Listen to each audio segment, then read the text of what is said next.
దలీం అనుకుంటూ నేను చేసిన వీడియో కింద మొత్తం అగ్రహారం అంతా కూడా పప్పు ఉడికిపోయింది. ఎందుకని అంటే అగ్రహారంలో హలీమా అనుకున్నారు, కానీ అది హలీం కాదురా, మనం వెజిటేరియన్ దలీం అది.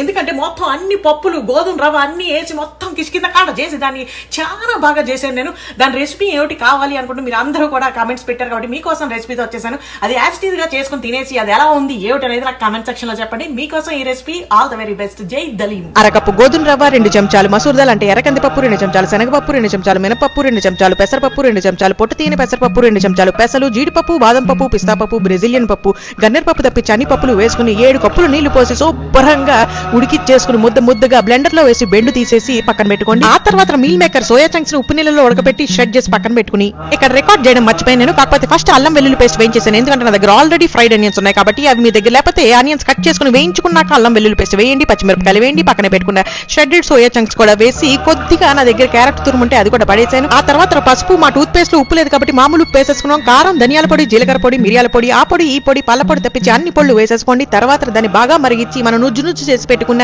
ఆ మిశ్రమాన్ని కూడా ఇందులో వేసి బాగా కలిపేసి లో ఫ్లేమ్ లో 5 to 8 minutes మరిగించి లైట్ గా నిమ్మరసం పిండి కొత్తిమీర జల్లి సర్వింగ్ పౌల్ లో తీసుకుని జీడిపప్పు, బాదం పప్పు, పిస్తా పప్పు చల్లుకుని నోట్లో తోస్తే ఉంటుంది. చూసారు, ఆహా నా రాజా.